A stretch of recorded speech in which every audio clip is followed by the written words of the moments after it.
Hi, friends. Welcome to the Mobile Bev Pros podcast, a podcast dedicated to providing mobile bar professionals with the information they need to succeed. I'm your host and fellow mobile bar owner, Sarah Murphy. Each episode, I'll be bringing you interviews, knowledge, anecdotes, or opinions with the goal of assisting you in building a profitable, sustainable, and scalable mobile bar business that will support the lifestyle you dream of. I'm excited for today's episode, so let's get started. Today on the podcast, I'm talking to Chris Tunstall from A Bar Above. A Bar Above is an educational platform and a site for bar equipment. And our topic today is Mixology Concepts and event tactics for batching and scalability. Chris, welcome to the podcast. Sarah, thank you so much for having me. I'm very excited.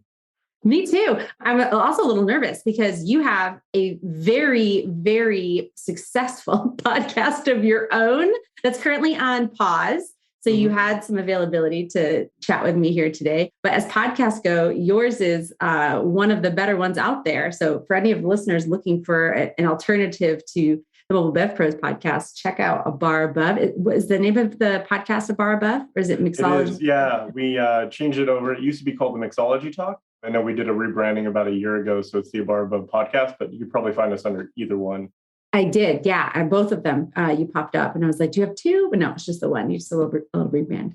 Right. Amazing. So when we talked in our little pre-conversation, there was no shortage of things that you could speak on, but we narrowed it down to two. Really, you have extensive experience in event bartending, even though that's not specifically what you do any longer. But you also have an online educational platform specific for certifying people in mixology, which I absolutely love. It's not something I specifically teach on, bartending and mixology. And so I'm hoping today that we can talk a little bit about the concept of mixology, the theory and the science behind crafting a delicious, well-balanced cocktail.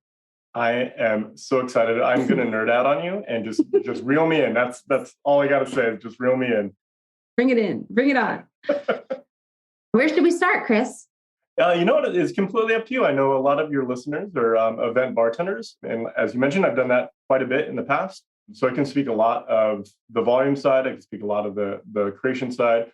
They kind of go hand in hand, in my opinion. We could also kind of bring in some of the business and kind of the setup side of it as well. So I think as far as what makes sense is maybe to kind of outline kind of a big idea that will make, I think, this conversation a little bit easier for everybody to listen to. And this is not a concept that's really kind of out there. If people are kind of at the forefront of cocktail knowledge, they'll probably have understood this concept. But the concept of cocktail families, this is a really big concept that takes you out of a recipe book and into foundational structure of a drink. So the way I like to describe it is if you come over to my house and you say you want an omelet, I understand what that means, right? It's egg, potentially cheese, meat, and a vegetable in there. And then I can look inside of my fridge and kind of pull all those ingredients out and I can make you an omelet.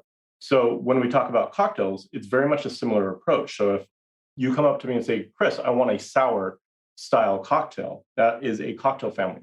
What that means to me and what you're communicating to me as a bartender is you want something with spirit, you want something with acid, and you want something with sweetener in there.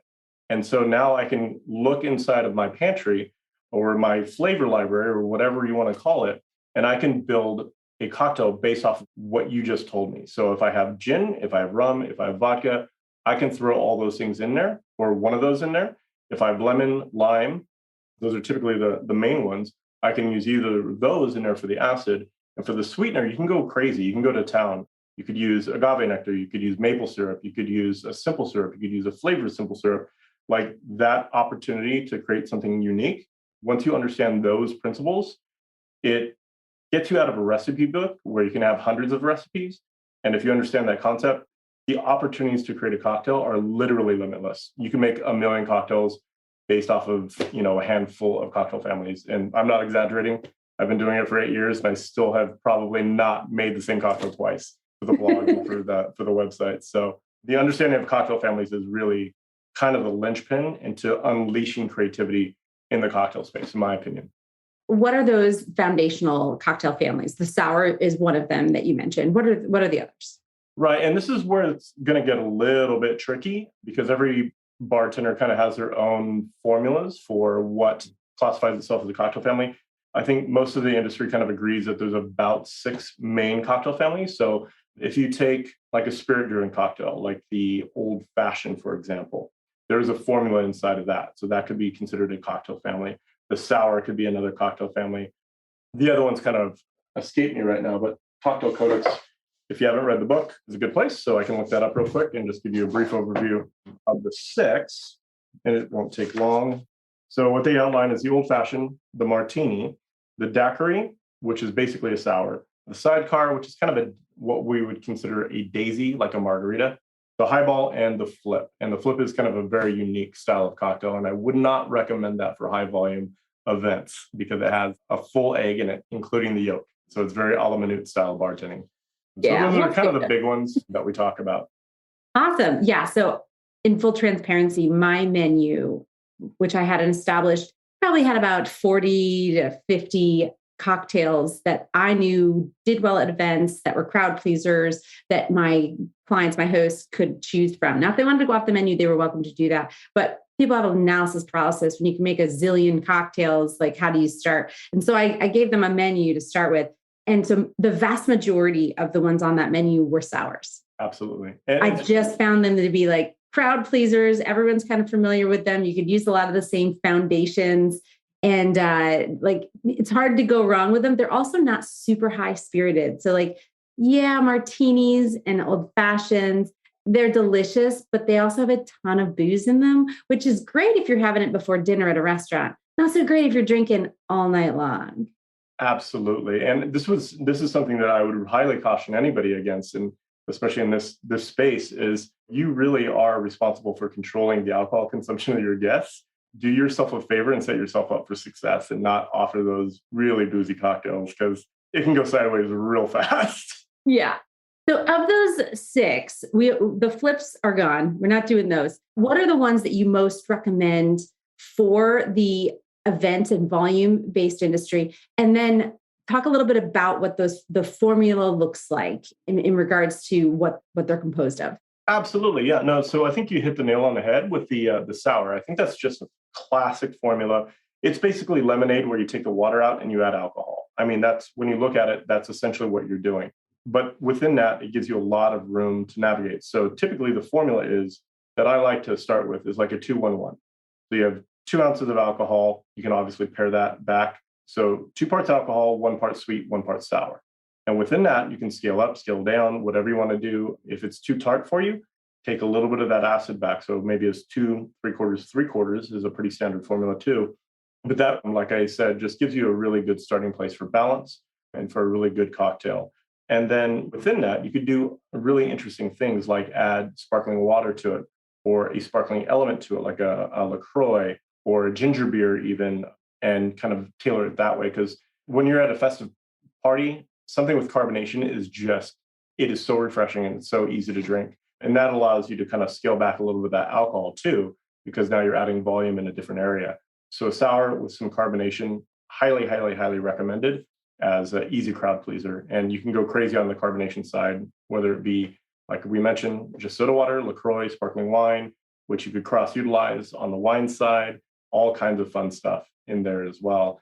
And then I think the other ones too, that I don't really go a lot too crazy, but one of the other areas I could do is kind of more along the highball, which is a single spirit in a single mixer. We talked about the carbonation element, and that's typically what we see, but it's generally a 2-part cocktail. So one of the things you could do on that side is you could have like an infused alcohol if you want to really kind of add value, a perceived value to the list, to the menu there. Or on the carbonation side, you could really have a lot of creativity in it as well.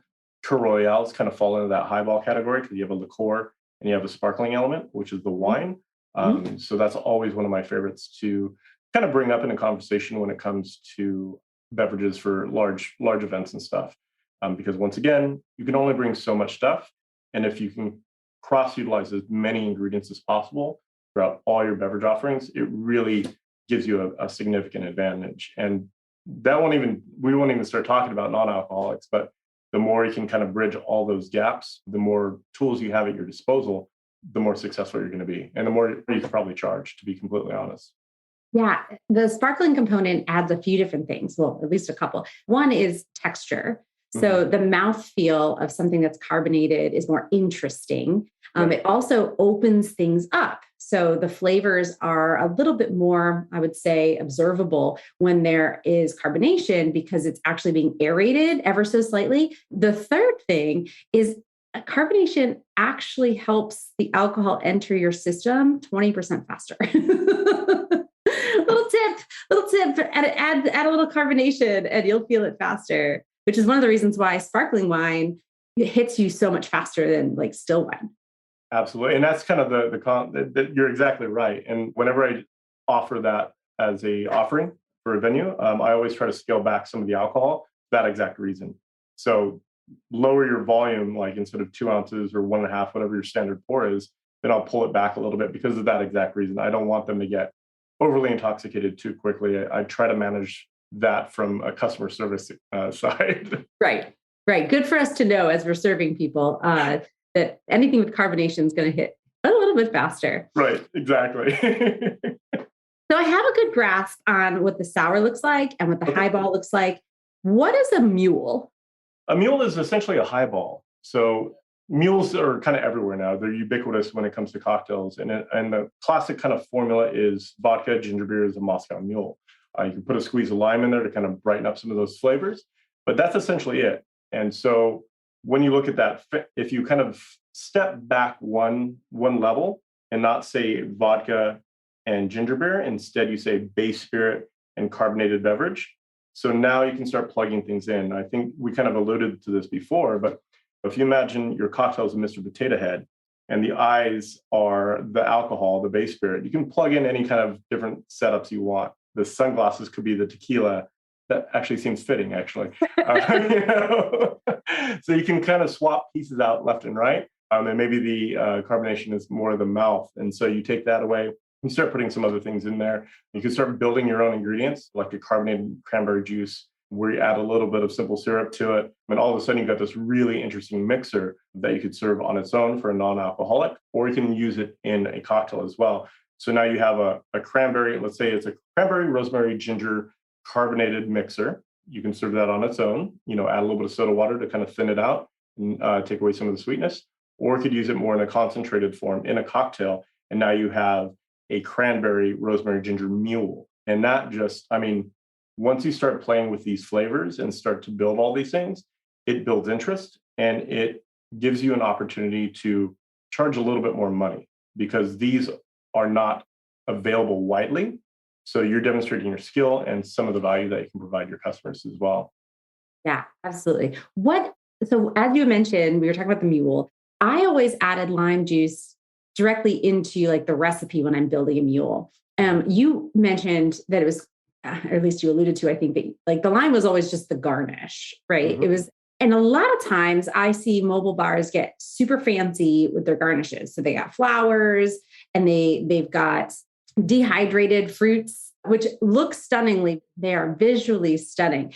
Yeah. But I come from the food side of things. I was in the restaurant industry for 15 years. The garnish was always meant to be usable and edible.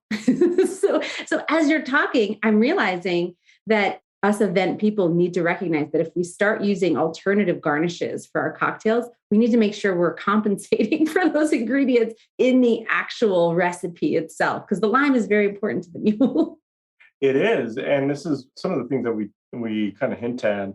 The certification side of it is like, if you're going to offer that as a garnish to the drink, you better assume that they're going to squeeze it in and throw it in the drink. So there's a balance component to there, right? So it wouldn't make sense to put a lime on a flip because that's going to be really obnoxious kind of flavor combination. It's not going to do well. So there is always that assumption that if it's on the glass or in the glass, then it is a vital component of the cocktail. So when you put a lime on a side of a glass, you're now giving control to your guests to say, you can alter this cocktail from a balance perspective of acid by adding this in or not. It's an option. So it's always one of those processes that we teach of like, okay, go through the thought process from a customer perspective. Does that actually apply to your cocktail? If not, don't give them that. Put a wheel on there instead, because nobody's going to almost nobody's going to squeeze a wheel into into a cocktail. It gets They really have to be messy. committed to it. Right. But this is really important too. Like you said, I come from the culinary side as well, restaurants. And if it's on the plate, it's because you've made a mental choice and a mental decision to give that to the customer to enjoy as part of their meal or part of their cocktail. So yeah, it better contribute somehow, in my opinion, to the drink. I wonder, and this is just me philosophizing at this point, is that if that's even a word?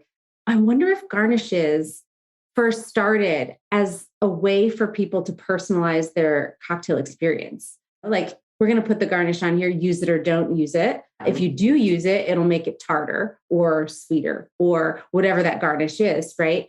Because I can't, if I was to look back historically, like, why garnishes? It wasn't necessarily to make the drink look prettier, right? It's not kind of how alcohol rolled back then. You know what I mean? It was very functional back in the day. It was very functional. It had a purpose, right? And so was the garnish maybe something that started as like, we're entertaining and this is how the cocktail is, but if it's not sweet enough, or because they had like sugar cubes and stuff. So maybe, I don't know. I'm not sure if you know either, but as we're talking about the usefulness of garnishes and how it does kind of give the person that you're handing the cocktail to a little bit of control over their drinking experience, maybe that was always part of it. It was like, make your own experience by utilizing the garnish or not. I don't know.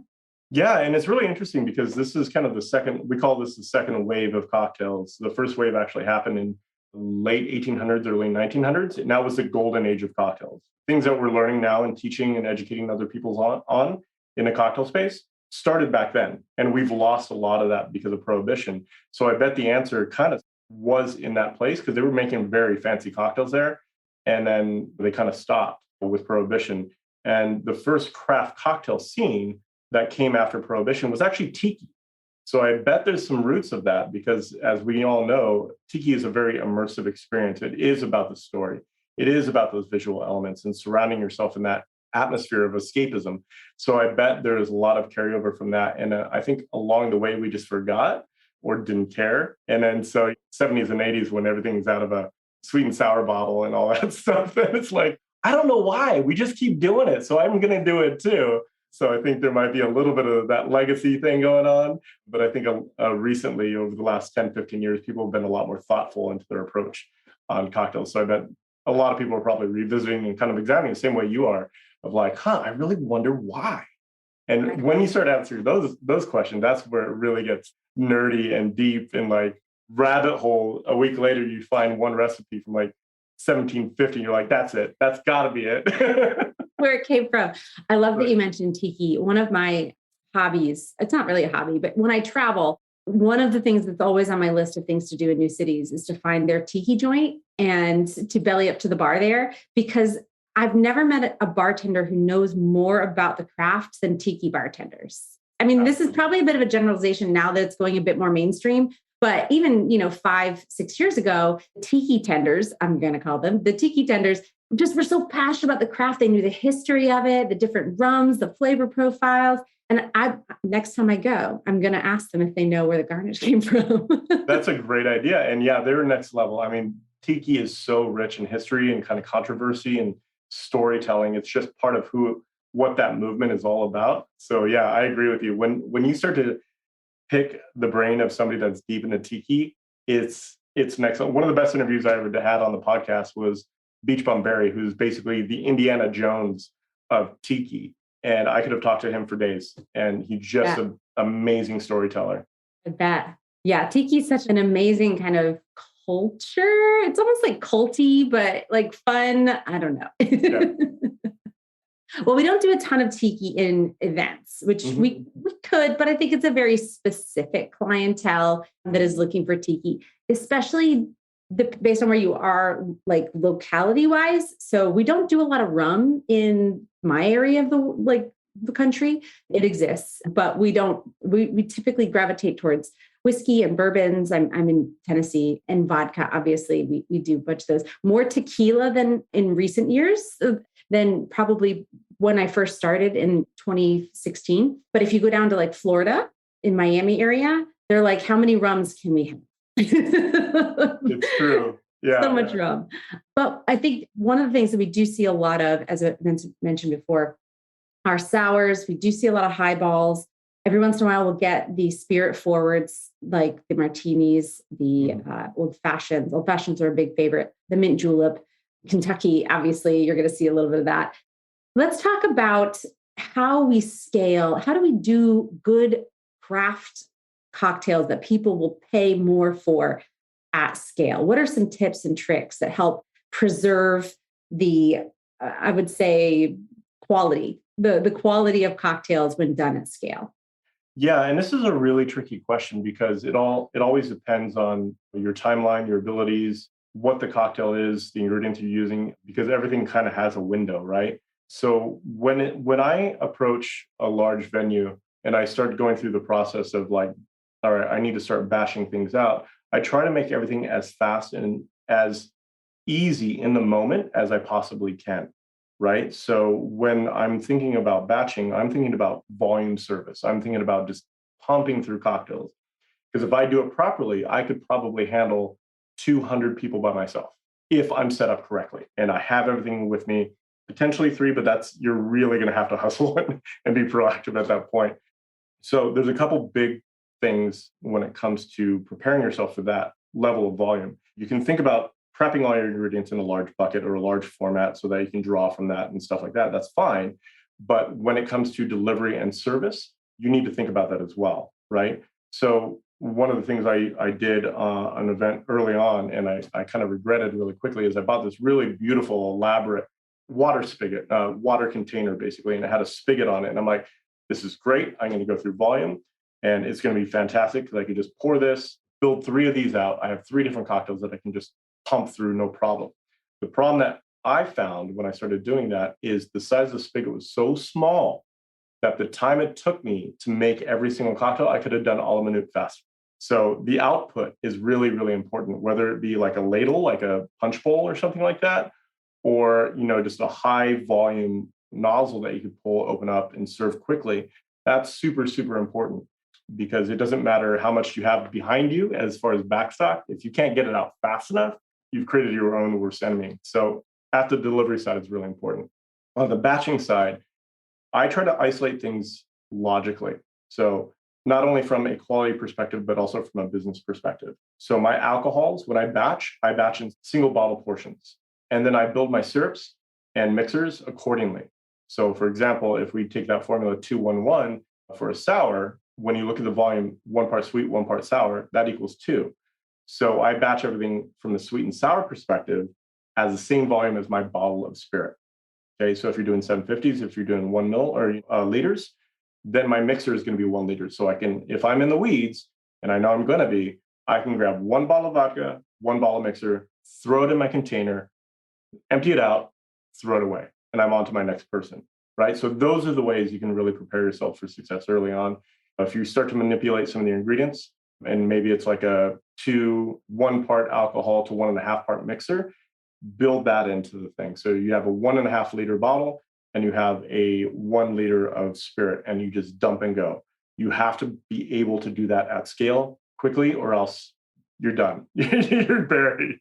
Yes, So, I call that micro batching. My goal is always to get all of my cocktails down to a 2-part pickup. And most of the event bartenders, as you probably know, are dry hire. That's kind of the industry term, yep. Meaning we don't pay for the alcohol. We don't sell them the alcohol. We show up with everything else. And so the alcohol isn't even available for batching until we get there, if at all, right? And so the way that you just described is, in my opinion, and clearly yours too, the best way to be able to do all the batching that you possibly can do with all the ingredients that you have control of.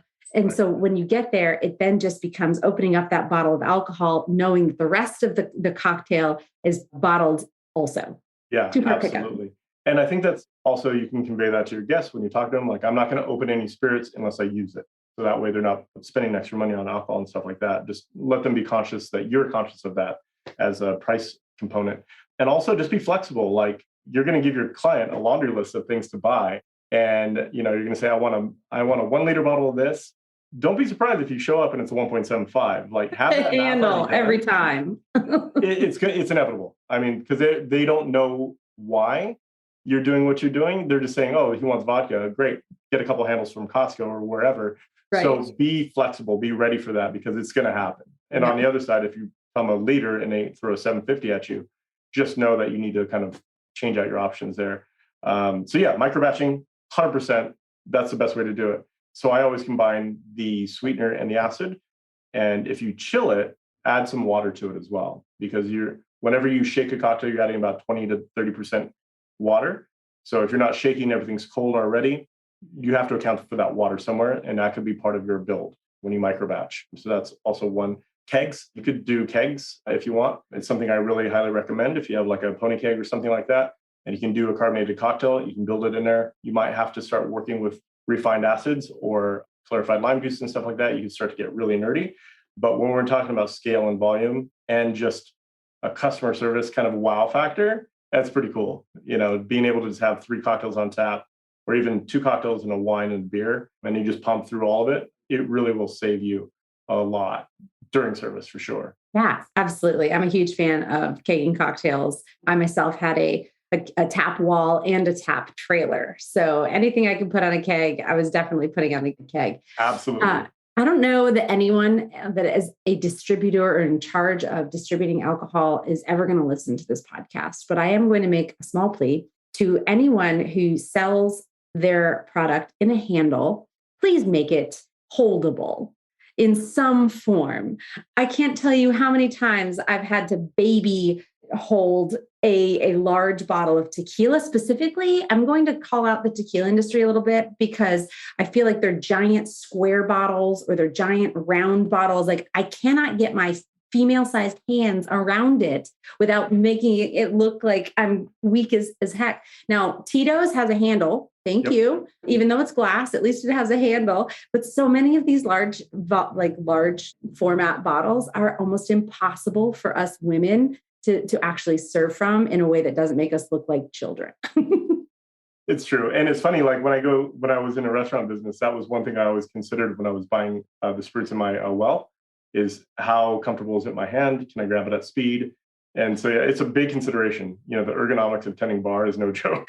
No joke. And I've heard that there is intention behind that, specifically when it comes to restaurants and bars, because if you find a bottle that is not well suited for the well, that's on purpose. Right. They want it on the back bar so people can see it so they can actually call it out. Here's another one of my rants. I'm going to go a little sideways on you here real quick, and I apologize to everybody listening. And this kind of goes along the lines of being deliberate about where they want your bottles. Patron and Hendrix in particular are notorious for this, where the interior neck size of the bottle will not hold a pour spout. And you put a pour spout in it and you put it upside down and it just leaks everywhere. And that's not on accident. That's on purpose. So I hate you guys. I get what you're doing. It makes my life hell. I'm gonna add on. The Hendrix handle has a built-in rubber speed pourer that is crap. It drizzles out at the slowest pace known to man. And I'm sorry, I'm built for speed here. I have to rip that thing out every time, which of course then the other speed pours don't fit in it. So you're having to free pour or use a jigger, which slows me way down. I love Hendrix from a flavor profile. I absolutely hate tending bar from an event standpoint, because there's no winning. You can't use the speed pour. You can't not use the speed pour. It's a nightmare. Yeah, I hear you. And I feel better already just venting a little bit. I feel more calm. I'm sending this directly to Hendrix. Right. We have some product feedback for you. Seriously.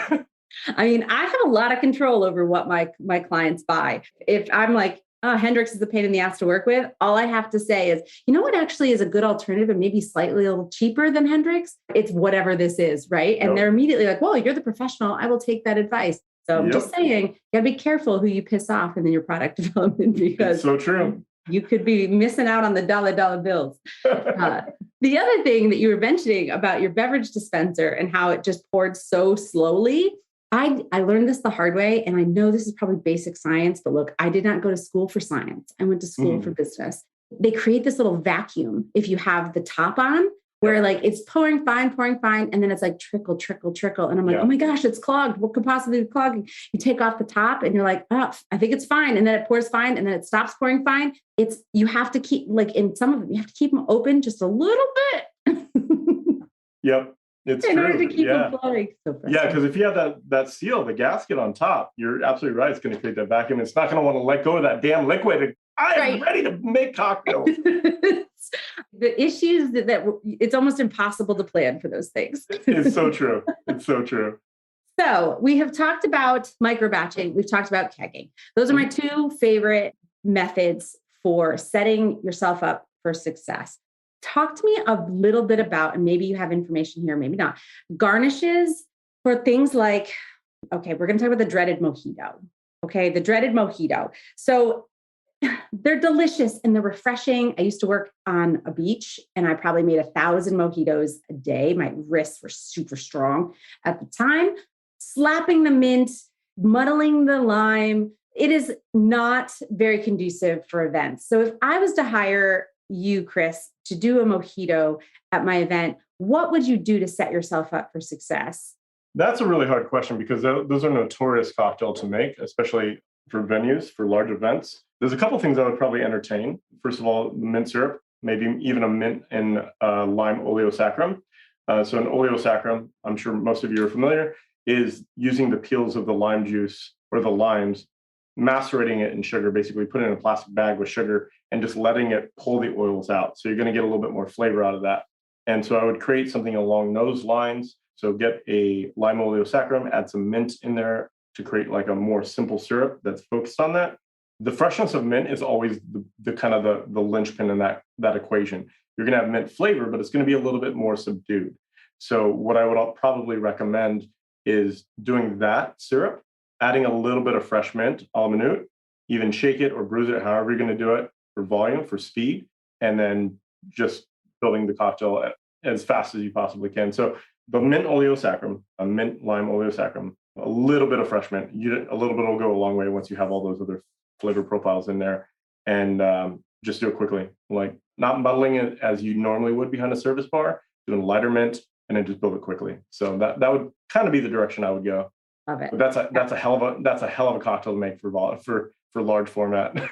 Yeah. I try and talk people out of it as often as I can because of that reason, especially if they're anything more than like 50 people. But sometimes they got to have what they got to have. So I love the idea and the creativity of creating what is the word again? Yeah, the oleo. The oleosaccharum. Yeah. Yes, I always say that wrong. I always say that one. And then there's that tiki syrup that's like that. Orgeat? Yes, orgeat. Yeah. I always say that one wrong too.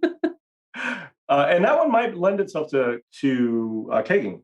If you can figure out the pulps and all that, that can be a little bit tricky, but you're adding the carbonation, you have that kind of fizziness to it. So that might help with volume as well, is potentially going that direction. Absolutely. Yeah. So A Bar Above is a company that focuses on education and it focuses on equipment. And we'll talk about the education part. We already mentioned it really briefly in the beginning. Mm-hmm. What made you start selling bar equipment? So that's a really good question. We started off with the blog in 2013, I want to say. So we started doing YouTube videos in the beginning. And at that point, I'd have already tended bar for about a decade. And I had used a lot of the equipment out there at the point. So we started getting a lot of traction in the YouTube space. And with the information we were teaching, it was pretty cutting edge at that point. And so we got a lot of people asking us, like, what bar tools do you recommend? And at that point, there was nobody online from Amazon that was doing a two-part shaker, a Boston shaker. There was two people in the space. And the small cup, the Cheaterton, and the large one, they didn't fit together well. So it was like underneath the top, and it was terrible, bad reviews, a whole 9 yards. So I'm like, okay, well, clearly there's room here. So we decided to make our own. There was another big supplier in the space, but their customer service was terrible. You paid for everything, shipping, handling, all of it. And so like a regular cocktail shaker would end up being $30 for one. And it was just not a good experience, in my opinion. So then we launched, which is a whole fun, different story about of starting your own business from that perspective and the timing of it. But we launched, we bought 1,000 units. We tapped in the last of our savings and we're like, okay, I hope this works. So we bought maybe 1,000 or 2,000 or 3,000 and we sold out in 30 days. And we're like, oh, okay, well, that worked. So then we just kept doing it. And then for me, I'm really highly focused on customer service in everything that we do. It's just part of who I am. So for us, when we go to make a new bar tool, we approach it from a customer service perspective for the bartender. So I want our tools to be the best most durable, most economical tools you can possibly get in your hands. So we go above and beyond when it comes to creating bar tools that work together and just function. So we take a lot of care in that. So that's kind of how we started. And I know where the weakness is in bar tools because I've broken pretty much everything there is to break behind a bar. And so we solve a lot of those durability issues and adding functionality. For example, like our jiggers. In the past, there have only been jiggers that have traditionally, two sides. One is a 1 ounce, one is a 2 ounce, and they may have one marking on each side. So on the 1 ounce side, it might have a ½ ounce marking, and on the other side, it might have the 2 ounce to the top and 1½ ounce to the only other line in there. It doesn't make a lot of sense, especially when you're doing like really high level cocktail creation. So we made every 1/4 ounce line, starting at a 1/4 ounce all the way up to 2, has a line. And so it's much more functional. And I believe, we're the only bar tool company that has a bar spoon measure inside the jigger because bar spoons aren't consistent. So let's make it consistent. So that's kind of how we approach bar tool design, is from my anger, frustration. Love it. That's a whole other episode. No, I love that. It's funny. Like I have like a set of jiggers, and every bartender, when I create my bar kits, every bartender gets multiple jiggers because they are different sizes. And I literally had a bartender come up to me once and say, this calls for 1.5 ounces, and I only have a 1 ounce jigger. Like, what do I do? And so like having that oh my gosh, just such a small thing, but like how useful that is. Yeah. Oh. And that's because of the frustration I had behind the bar too. So oftentimes it's funny, like I'll go into a bar, like not really a sales call, more of like a brand awareness call. And I'll tell them like, what cocktail jiggers are you using? And so they'll put it on the bar and I'll put mine right next to it. That's all it takes. I mean, the minute you put it in your hand, the minute you see it, you're like, wow, okay, I get it. It is just that good. So it makes our job a lot easier from that perspective. Absolutely. I'm a little embarrassed as you were talking about all the poorly fitted cocktail shakers. I'm a little embarrassed at how many cocktail shakers that I have that I refuse to use because they leak, they get stuck. I can't ever get the top off one. Yep. Like this one has a terrible, oh my gosh. Yeah, it seems like you only have one job. Right, exactly. You have one job. The mason jar ones are I hate them more than anything else in the world. There was that for a while there was the mason jar shakers that had like the little top crap. Garbage. Just garbage. Not to mention, I don't want to have to screw something on and off in order to get what. Yeah, no, it's funny because I feel the same way about protein shakers. It's like, I haven't had a protein shaker yet that still is like, I'll shake it, get the protein going, all that stuff. That doesn't leak on me while I'm shaking the damn thing. I'm like, I'm just going to use a cocktail shaker from now on because I know it's not going to leak. That's so smart. You can actually just use your same product and relabel it as a protein shaker, and you've got an entirely new product line. I think we might have to do that. Yeah. Oh my gosh, I love it. So the other thing that you do really, really well is you teach, which I always appreciate someone who is so good at their craft, but that can also parlay that into teaching, because I have found over the years of doing what I do that people who are really good at what they do aren't always really good at teaching what they do. It's a totally different skill set, and you are really good at both. And you have an online course, and it is a 6-week course. Is that, or it's at your own pace? It's at your own pace. We recommend 9 weeks. Okay. And it really depends on you. We have people that go through it in a week, but they have bloodshot eyes and they're sick of seeing me at the end of it. But it really is up to you. The pace that we recommend is about 9 weeks, just because the density of the material, it's pretty deep. But yeah. We don't want to scare anyone off because it's deep, but it's useful. And the reason why I'm even giving it airtime here is because a vast number of people enter the mobile bar space, not because they have a background in bartending, but because they have a passion for hospitality. They enjoy entertaining. They love the look and the concept of working and supporting people through some of the most special days of their lives. And I do tell people that bartending is the potentially easiest thing as a business owner that we'll do. There's a lot of parts of owning a business that are harder than bartending. It's not that bartending is rocket science, but it is science.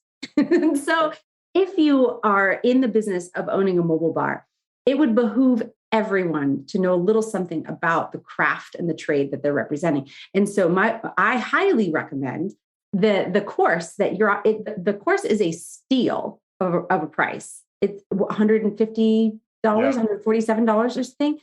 And on that hindsight, or in the end, after you've taken the class, you come out with it understanding how to build a cocktail that tastes good. And you can then talk about it. And that's one of the most important skills as a business owner, especially if you are leading someone through a cocktail tasting or you're helping them pick their cocktails, or even in many cases, you can cross-utilize the skills that you learn about cocktails into what wines to recommend, what beers to recommend, because you know a little something about flavor profiles.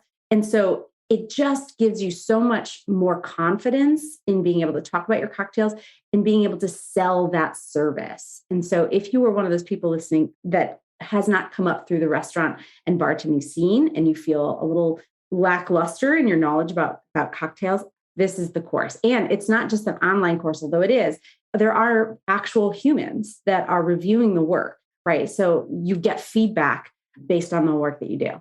Absolutely. Yeah, it's a really, it was a course that I always wanted to create because it had not been out there at that point. I think we made it in 2014, but there's tests at the end of every module. There is additional homework if you want to go deep dive into any specific subject. And there's a community behind it as well. We have a couple of Facebook groups where you can chime in, ask questions and all that. And at the end is a 2-part final. So you have multiple choice. And then there's an actual physical element to it as well, where you have to demonstrate all the skills along the way of manipulating the ingredients to come up with a really good cocktail. And somebody grades it. Like, you submit it to us through an email, and Rob, who's in charge of our education, looks at your test, make sure that you follow directions and you understand the protocol, and he will actually grade it and send it back to you with a certification. So we take a lot of pride in it. There's nothing else like it that I've ever seen, but it really is in a hope to transfer as much of that knowledge and build as much confidence quickly as possible. Awesome. Chris, this has been such a joy for the listeners. If you want more of Chris, take his course, because you get a lot more of him there. And you also learn a lot more from him. So thank you so much for your time today. I'm sure you and I will bump into each other more going forward. This was the tip of the iceberg of the amount of information that you have to share with the world. Absolutely. Thank you so much for the invitation, Sarah. It's been a lot of fun being on this side of the camera. Yeah. And that wraps up today's episode. I hope it was valuable. I would love to hear from you what you thought. You can drop me a line at hello@mobilebevpros.com or find me on Instagram at mobilebevpros. If you're looking for more valuable mobile bar related content, we have a website full of it. You can find us at www.mobilebevpros.com. And I'd love to see you in our Facebook community, also by the name of, you guessed it, Mobile Bev Pros. Thank you for joining me today. And until next time, cheers.